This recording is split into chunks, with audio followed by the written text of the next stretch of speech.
The video you're about to watch is part 2 of 2 on the 4 Series. This is going to go over pricing, the drive section, how this vehicle feels out on the road, and comparisons to the competition. If you want to know about the interior, the exterior, or what goes on under the hood, or my exclusive Trunk Comfort Index, then go ahead and click that button at the bottom of your screen and be taken on over to that video. When it comes to acceleration, I give this 9 out of 10 points. The 435i is extraordinarily fast at 0 to 60 in 5.2 seconds in my tests. I have a suspicion that the 435xi would be slightly faster on some road surfaces because you do get the added benefit of increased traction with that all-wheel drive system. I would personally buy the all-wheel drive version of the 435 before the rear-wheel drive version. I do like the way the rear-wheel drive version feels. It has a solid rear-wheel drive dynamic. However, the added traction in the Xi model is something that I would prefer. If you get the 428i, then 0 to 60 times increased by about 0.7 of a second. Now, compared to the competition, the 435i is the fastest vehicle I have tested in this segment.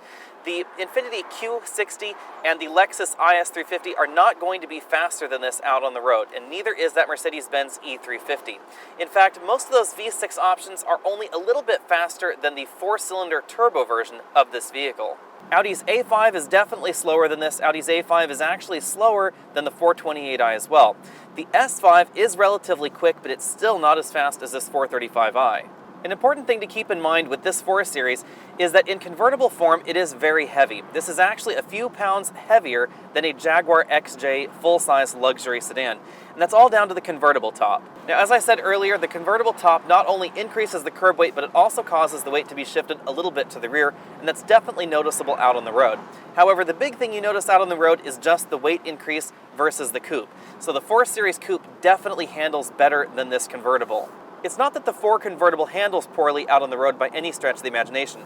It just doesn't handle as well as the 4 Series coupe or the 3 Series sedan. Ride comes in between 8 and 9 out of 10 points, depending on which version you get. Now, if you get the luxury line or the base line, then we do get a slightly softer suspension tune in those particular vehicles. The Sport and the M Sport are a little bit firmer. Now, the vehicle that we're in right now has the optional dynamic suspension system. This dynamic suspension system has active dampers on each of the 4 corners. They have little electronically controlled valves in them that can make the suspension stiffer or less stiff depending on what the car wants at any one moment. That suspension actually causes this ride to be a little bit reduced, and I give that 8 out of 10 points. The base suspension, 9 out of 10 points in the base and the luxury trim. Of course, the firmer suspension designs are going to give you more accurate handling with a slightly better feel, but they are going to take a little bit of a toll on the ride.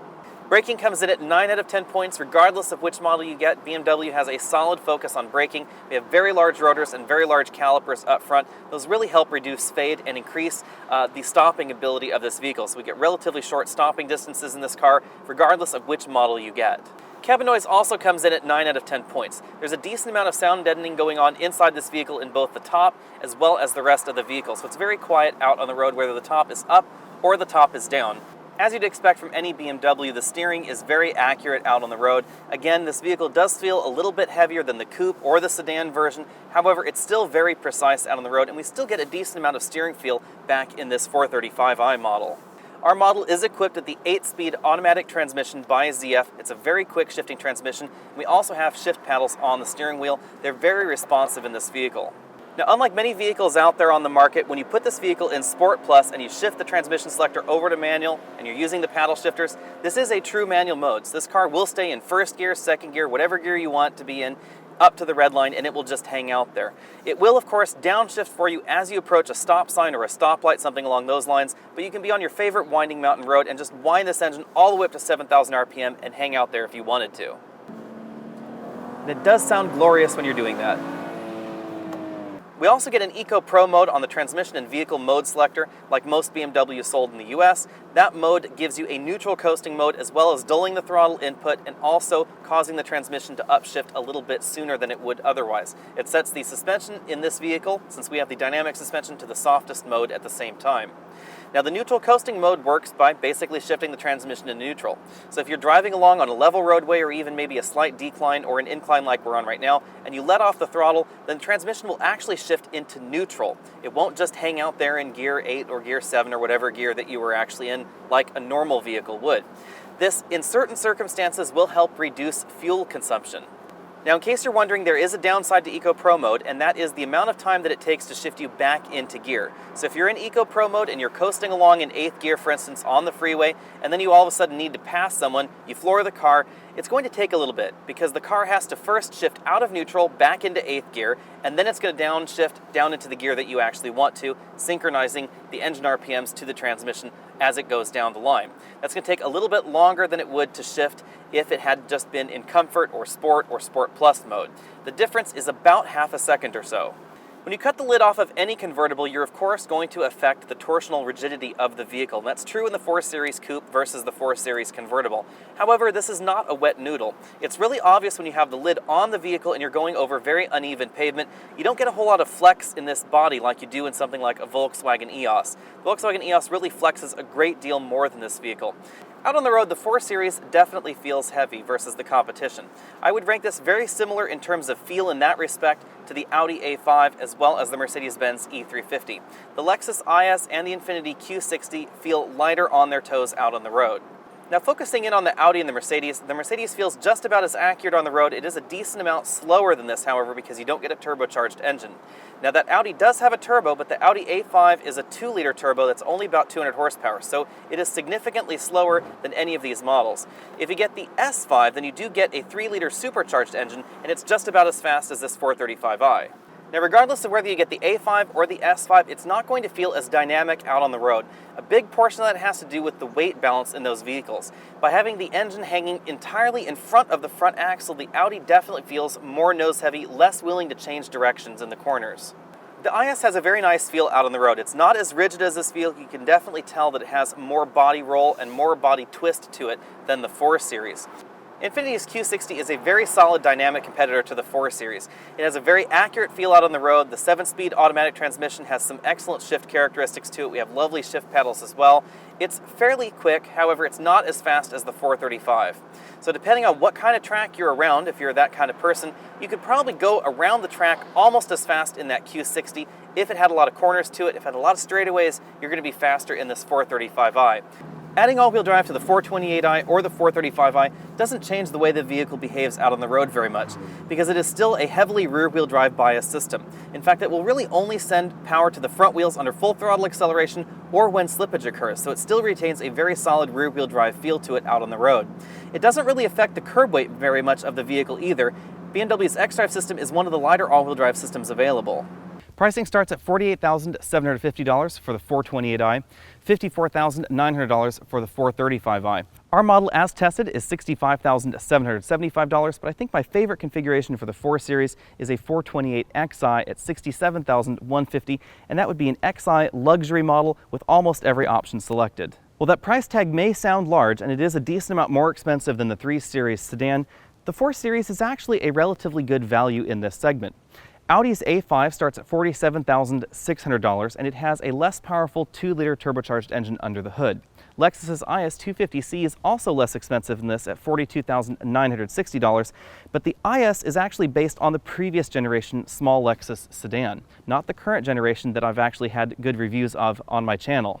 Now, Lexus's small V6 engine is very smooth, and I would say it's actually smoother than any of these German 4-cylinder engines. However, it's considerably less powerful.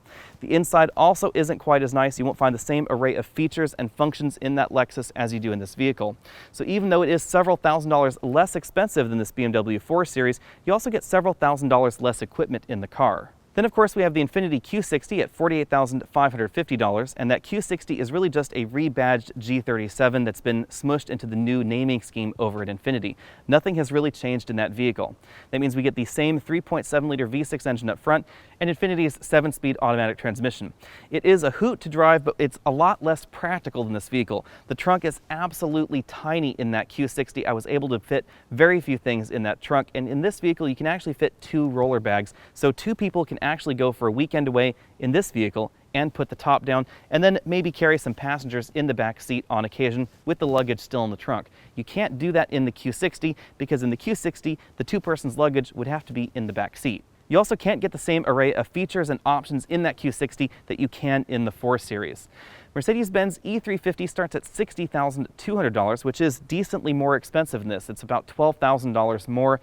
And that E350, even though it has a standard V6 engine, it's not that much faster than the 4-cylinder 428i at $48,750. Now, while I do think the E350 is more attractive and it has a soft top, which some people may prefer, the soft top normally gives you more trunk room, but that's not the case in the E350. We actually have about the same amount of space in the trunk, top up and top down, as this 4 Series. Now, Jaguar's F-Type is really in a different league. It starts at $68,000. It's considerably more expensive than this. It handles better, it's more fun out on the road, but it's also a decent amount smaller. BMW's 4 Series is my favorite convertible in this segment, and it's easily one of the best luxury convertibles available for sale in the United States. It's all because of the performance and the practicality afforded in the 4 Series. While I do think that something like the Infiniti Q60 drives a little bit better, it's nowhere near as practical or as good looking as this vehicle. The Lexus IS is going to be more reliable, it's a little bit more efficient, it's also a little bit smoother, but it's awfully dated, and it's not that good of a deal when you actually take into account what that vehicle comes with and what the 4 Series comes with. You also don't get a trunk that's nearly as big in that Lexus or a back seat that's nearly as accommodating. The E350 convertible has a slight edge on this in terms of handling and feel out on the road, but performance-wise, it's way down on power versus this convertible. It also is way down on practicality versus this. It has a soft top, which some people dislike. It's going to be a little bit louder out on the road than this vehicle. You're not going to get quite as much rear seat legroom in that E Series either. It's also going to be thousands of dollars more expensive than the 4 Series. But what tops everything else in the 4 Series for me really is the trunk. And that's what's ironic about this, because it's a convertible and you don't normally associate practical trunks with convertibles, but BMW has found a way to do that in the 4 Series. We have that cargo pass-through that allows you to put really long items between the end of the trunk and these back seats. You can actually fit about 5.5 feet worth of items right back here to the back of the front seat. You can actually put 8-foot long items in the vehicle all the way from the dashboard to the back of the trunk thanks to that trunk pass-through. And as I said in part 1 in the trunk comfort score, you can actually fit about the same amount of cargo in this vehicle with the hardtop as you can in the Mercedes-Benz E-Class that has a soft top. BMW has also updated the interior with the latest technology gadgets, from their full-color heads-up display to active cruise control, their latest iDrive with handwriting recognition, and we also get the option of a leather dashboard, which really classes things up a bit. For $900, I would definitely select that option list. It makes the interior look nicer than you get in the Mercedes-Benz E350, which is, again, decently more expensive than this. So overall, not only is the 4 Series one of my favorite vehicles in this segment, it also ends up being one of the best buys in this segment as well. I know that some people will balk at calling a $70,000 convertible a best buy in this segment, but when you take a look at the prices on the competition, you'll easily see why. Thanks for taking the time to check out this video. Again, I'm Alex Dykes, and this has been the 2014 BMW 435i. Go ahead and click that subscribe banner at the bottom of your screen and be updated on all of my latest videos. You can find me over at facebook.com/AlexandAutos, over at Twitter as AlexandAutos, and you can always email your questions to alex@alexandautos.com. I'll see you next week.